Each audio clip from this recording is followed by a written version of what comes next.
Hello नमस्ते सबैजनालाई Nepal share मार्केटको YouTube च्यानलमा फेरि पनि हार्दिक स्वागत गर्न चाहन्छु। ब्याक टु ब्याक आइपिओहरू आउने क्रममा फेरि अर्को एउटा हाइड्रोपावर कम्पनीले आइपिओ डेट फिक्स गरेको छ। आइपिओ डेट फिक्स गर्ने कम्पनीको नाम रहेको छ Bindhyabasini hydropower development company limited. Bindhyabasini hydropower development company लिमिटेडले पहिलो चरणमा गत वैशाख 11 गते आयोजना प्रभावित स्थानीयलाई आइपिओ निष्कासन गरिसकेपछि दोस्रो चरणमा जनरल पब्लिकको लागि आइपिओ निष्कासन गर्न लागेको हो। कम्पनीले पहिलो चरणमा आयोजना प्रभावित स्थानीयलाई 10 करोड रुपियाँ बराबरको 10 लाख किता आइपिओ जारी गरेको थियो, जसको रिजल्ट पनि पब्लिस्ड भइसकेको छ। पहिलो चरणको आइपिओ रिजल्ट सार्वजनिक गरिसकेपछि कम्पनीले चाहिँ दोस्रो चरणमा आइपिओ निष्कासन गर्न लागेको हो। शेयर बजारमा भर्खर प्रवेश गर्नुहुने नयाँ लगानीकर्ताको लागि यो एउटा निकै नै खुसीको कुरा हो, किनकि हामीले कम्पनीहरूको आइपिओबाट रु 3000 देखि 50-60 हजार रुपियाँसम्म कमाउन सक्छौँ। शेयर मार्केटमा आइपिओले चाहिँ एउटा सेफ सेक्युरिटी पनि मानिन्छ, जसमा हामीले कम लगानीमा नै हाई प्रफिट गेन गर्न सक्छौँ।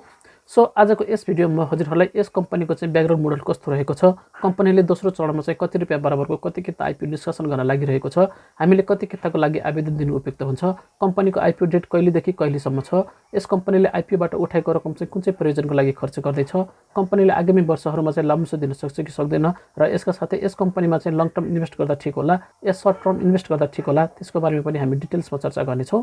आजको भिडियो एकदमै महत्त्वपूर्ण हुनेवाला छ, भिडियो अन्तसम्म नछुटाइकन हेर्नुहोला।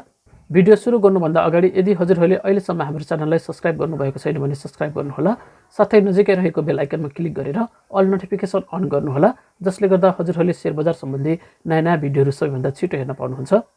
Vindhyavasini hydropower development company लिमिटेडले 25 crore रुपियाँ बराबरको 25 लाख किता आइपिओ निष्कासन गर्ने क्रममा पहिलो चरणमा 10 करोड रुपियाँ बराबरको 10 लाख किता शेयर आयोजना प्रभावित स्थानीय लमजुङ जिल्लाका बासिन्दाहरूले जारी गरिसकेपछि दोस्रो चरणमा कम्पनीले सर्वसाधारणको लागि 15 करोड रुपियाँ बराबरको 15 लाख किता आइपिओ निष्कासन गर्न लागेको हो, जसमध्येमा कम्पनीले 60,000 शेयर किता चाहिँ आफ्ना कर्मचारीहरूको लागि, 75,000 शेयर किता सामूहिक लगानी कोषको लागि छुट्याएको छ भने बाँकी रहेको 13,65,000 किताको लागि चाहिँ सर्वसाधारणले आवेदन दिन सक्नेछन्। आइपिओ निष्कासनको लागि गराएको रेटिङमा कम्पनीलाई केयर रेटिङ नेपालले केयर NPWIS रेटिङ प्रदान गरेको छ। यसले कम्पनीको दायित्व वहन गर्ने क्षमतामा मध्यम जोखिम रहेको भन्ने सङ्केत गर्दछ। कम्पनीको शेयर निष्कासन तथा बिक्री प्रबन्धकमा सानिमा क्यापिटल लिमिटेड रहेको छ। अब चाहिँ हामीले यसको आइपिओमा चाहिँ कहाँ गएर आवेदन दिने त्यसको बारेमा चर्चा गरौँ। यस कम्पनीको आइपिओमा आवेदन दिन इच्छुक आवेदकले सियासमा सदस्य ब्याङ्क तथा वित्तीय संस्था र अनलाइन मेरो शेयरबाट चाहिँ आवेदन दिन सक्नुहुनेछ। यस कम्पनीको आइपिओमा अप्लाई गर्ने डेट चाहिँ यही ज्येष्ठ 20 गतेदेखि 25 गतेसम्म रहेको छ, र यदि पुरै आइपिओ सब्स्क्राइब नभएको खण्डमा भने असार 3 गतेसम्म चाहिँ आइपिओ डेट थप गरिनेछ। तर हिजो आजको आइपिओ क्रेजलाई हेर्ने हो भने यो आइपिओ पनि ज्येष्ठ 25 गतेभित्रै पुरै सब्स्क्राइब भइसक्नेछ। सो हजुरहरूले चाहिँ ज्येष्ठ 25 गतेभित्र नै आवेदन दिइसक्नुहोला। अब चाहिँ हामीले यस कम्पनीको आइपिओमा अप्लाई गर्दा चाहिँ के डकुमेन्टहरू चाहिन्छ त्यसको बारेमा जानकारी लिउँ। यदि हजुरहरू बैङ्कमा नै गएर आइपिओ भर्न चाहनुहुन्छ भने चाहिँ हजुरहरूसँग चाहिँ हालसालै खिचेको फोटो, नागरिकता र डिमेट एकाउन्ट डिटेल्स आवश्यक हुन्छ भने अनलाइन मेरो शेयरबाट आवेदन दिन चाहनुहुन्छ भने चाहिँ मेरो शेयर लगइन आइडी र डिमेट एकाउन्ट डिटेल्स मात्र भए पनि हजुरहरूले चाहिँ यस कम्पनीको आइपिओमा चाहिँ सजिलैसँग आवेदन दिन सक्नुहुन्छ। अब आयो यस कम्पनीको आइपिओमा चाहिँ कति किताको लागि आवेदन दिने भन्ने कुरा। हजुरहरूले चाहिँ यस कम्पनीको आइपिओमा चाहिँ मिनिमम 10 कितादेखि लिएर अधिकतम 1 लाख कितासम्म चाहिँ आवेदन दिन सक्नुहुन्छ। हजुरहरूले चाहिँ ओहो 1 लाख कितासम्म आइपिओ भर्न पाइँदो रहेछ भनेर फेरि 700-800 किताको लागि आवेदन दिनुहोला, त्यस्तो नगर्नुहोला।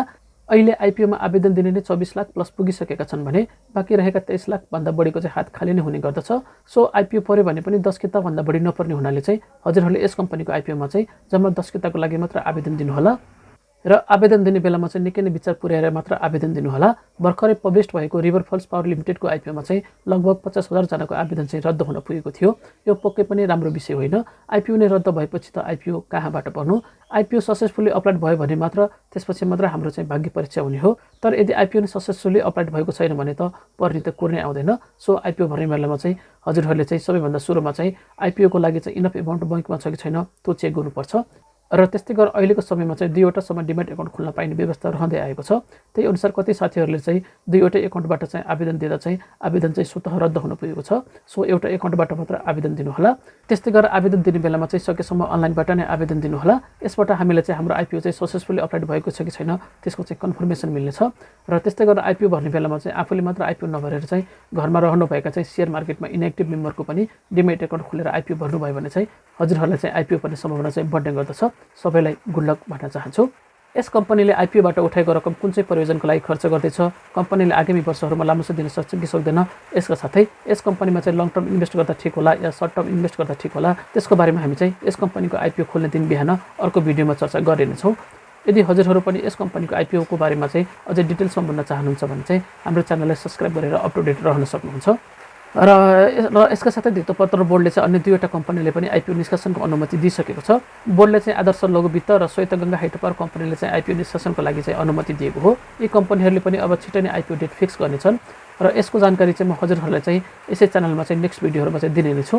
र हजुरहरू पनि IPO सम्बन्धी यस्तै नयाँ भिडियोहरू हेर्न चाहनुहुन्छ भने चाहिँ हाम्रो च्यानललाई सब्स्क्राइब गरेर अप टु डेट रहन सक्नुहुन्छ। अहिलेसम्म भिडियो हेरेर साथ दिनुभयो सबैलाई धेरै धेरै धन्यवाद।